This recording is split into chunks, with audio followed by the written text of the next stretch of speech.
Hello दोस्तों, आज हम फणीश्वरनाथ रेणु के उपन्यास मैला आंचल के आगे के भागों को पढ़ना शुरू करेंगे। बालदेव जी को रात में नींद नहीं आती है। मठ से लौटने में देर हो गई थी। लौटकर सुना खिलावन भैया की तबीयत खराब है, आंगन में सोए हैं। यदि कोई आंगन में सोया रहे तो समझ लेना चाहिए कि तबीयत खराब हुई है, बुखार हुआ है या सर्दी लगी है अथवा सिर दर्द कर रहा है। जिनको आंगन वाली ही नहीं है वह आंगन में क्यों सोएगा? आंगन में सोने का अर्थ है आंगनवाड़ी के हाथों की सेवा प्राप्त करना। खाने के समय भौजी से मालूम हुआ पेट में बाय हो गया है। कड़वा तेल लगाकर पेट ससारते समय गूं गूं बोलता था। भौजी भी बहुत अनमनी थी और दिनों की तरह बैठकर बातें भी नहीं की भौजी ने। भौजी बोरसी के पास बैठकर हुक्का पीती रहती थी। बालदेव जेल की गप सुनाता रहता था। बालदेव जी आज पंचायत की गप भौजी को सुनाते, लेकिन आज गप जमाने का लक्षण ही नहीं देखकर बालदेव जी सोने चले गए। नींद नहीं आती है। जेल का बीटी कंबल आज बड़ा गड़ रहा है। खद्दर की धोती मैली हो जाने पर बहुत ठंडी हो जाती है। बार बार लक्ष्मी दासिन की याद आती है। आते समय कह रही थी, आज यही प्रसाद पा लीजिए बालदेव जी, प्रसाद। लक्ष्मी के शरीर की सुगंध। आज माँ की भी याद आती है। गांव के लोग बालदेव को टूरवा कहते थे। सुनकर माँ बहुत गुस्सा होती थी। बाप के मरने से कोई टूअर नहीं होता। मरने से तो बाप मरे तो कुंवर, माँ मरे तो टूअर। मेरा बालदेव तो कुंवर है, मेरा बालदेव टूअर नहीं है। ऐसा लगता है माँ ने अभी तुरंत ही पीठ सहलाई है। माँ के मरने के बाद बालदेव बहुत दिनों तक अजोधी भगत की भैंस चराता रहता था। अजोधी भगत की याद आते ही बालदेव की देह सिहर उठती है। कैसा पिशाच बूढ़ा था। बूढ़ी तो और भी खटास थी, खेकसियारी की तरह हरदम खे खे करती रहती थी। दिन भर भैंस चराकर आने के बाद बालदेव की उंगलियां भगत का देह पीटते पीटते दर्द करने लगती। भगत का देह टिपते टिपते दर्द करने लगती थी।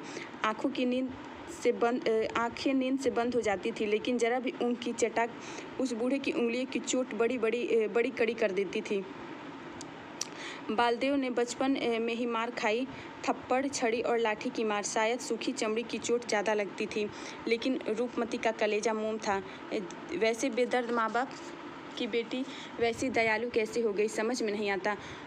बूढ़े बूढ़ी को रात में नींद नहीं आती थी। आधा पहर रात को ही भैंस चराने के लिए जगा देते थे।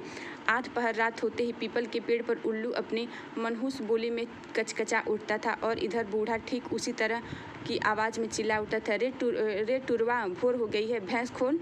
रूपमती कभी टुरवा नहीं कहती थी। छोटा सा नाम बल्ली उसी का दिया हुआ है। 4 से सुबह और 3 से शाम को दूध होता था, लेकिन बुढ़िया कभी सतुआ भर घोल भी नहीं खाने देती थी। रूपमती रोज चुराकर भात के नीचे दूध की छाली रख देती थी। बूढ़ा बूढ़ी का जमाया हुआ पैसा आखिर डकैत ही ले गए। इस बार रूपमती को देखा था। बहुत दिन बाद ससुराल से आई। 3 बच्चे हैं। बड़ी बेटी ठीक रूपमती जैसी है, ठीक वैसे ही हंसी।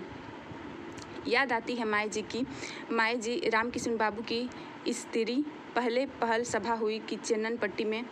सभा में रामकिशन बाबू, उसकी स्त्री चौधरी जी और तैवारी जी आए थे। अलबत्त रूप था रामकिशन बाबू का। बड़ी बड़ी आंखें, भाखन देते थे जैसे बाघ गरजते सुनते हैं। जब वो कालत करते थे तो बहस करने के समय पुरानी कचहरी की छत से पलस्तर झड़ने लगता था। क्या मजाल कि हाकिम उसके खिलाफ राय दे दे, लेकिन महात्मा जी का उपदेश सुनकर एक ही दिन में सब कुछ छोड़ छाड़ दिया। स्त्री के साथ गांव घूमने लगे। माई जी के पाँव की चमड़ी फट गई थी, लहू से पैर लथपथ हो गए थे। लाल उड़हुल माई जी का दुख देखकर, रामकिशन बाबू का भाखन सुनकर और तैवारी जी का गीत सुनकर वह अपने को रोक नहीं सकता था। कौन संभाल सकता था उस टान को? लगता था कोई खींच रहा हो। गंगा रे जमुनवा की धार, नैनवा से नीर बही। फूटल भारतीया के भाग, भारत माता रोई रही। माई जी के पाँव की चमड़ी फट गई थी, भारत माता रो रही थी।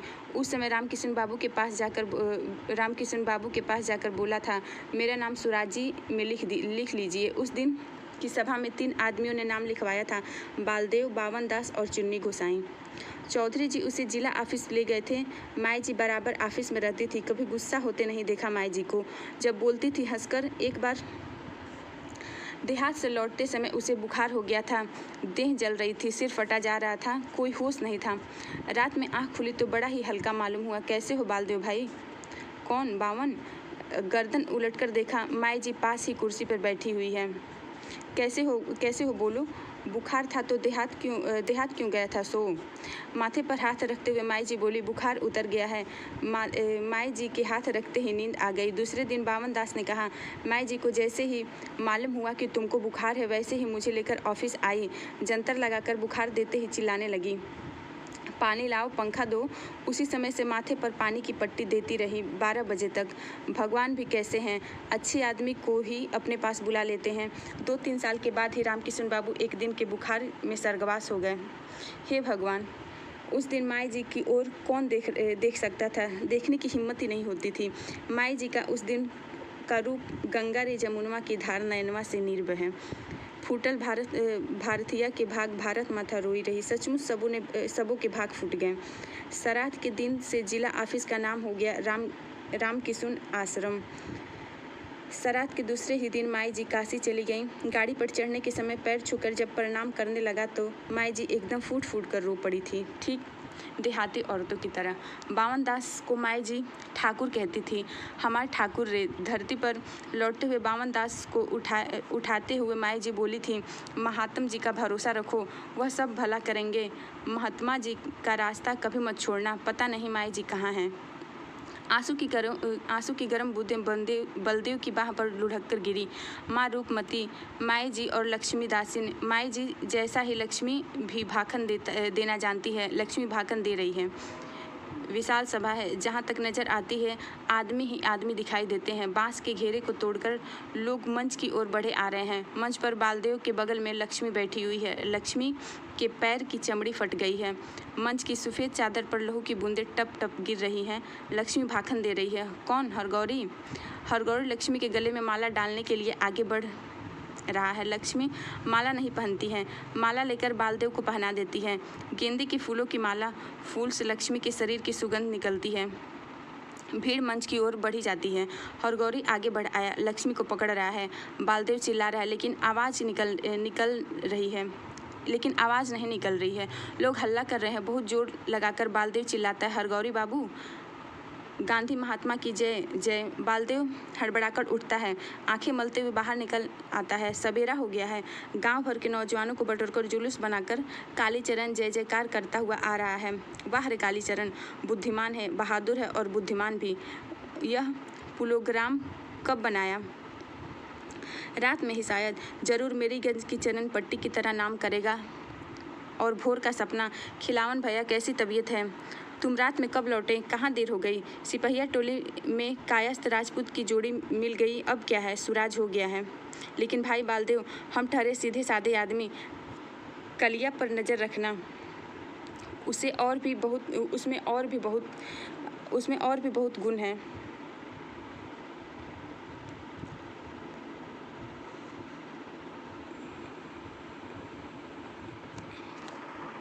सो तो तुमको मालूम ही हो जाएगा किस किस्म का उपद्रव करेगा जो हम जिम्मेदार नहीं हैं।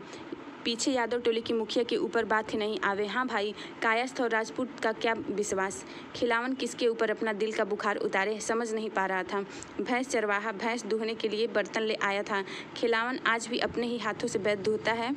उसका कहना है भैंस के थन में 4 आदमी के हाथ लगे कि भैंस सूखी। चरवाहा पर बिगड़ पड़ा। साला अभी भैंस थिराई भी नहीं है, दूहने के लिए हल्ला मचा रहा है। पूरी जलेबी क्या अभी ही बट रही है? जीभ से पानी गिर रहा है। प्रणाम जोतकी काका। जोतकी जी कान पर जनेऊ टांगे, हाथ में लोटा लटकाए इनारे की ओर जा रहे थे। खिलावन ने टोका, आइए यहीं पानी मंगवा देते हैं। खिलावन बाबू, गांव में तो सुराज हो गया, देखते हैं। अच्छा देखिएगा, गांव के लौंडे सब आज कुछ फुच कर रहे हैं। क्षुद्र नदी चली भरी उतराई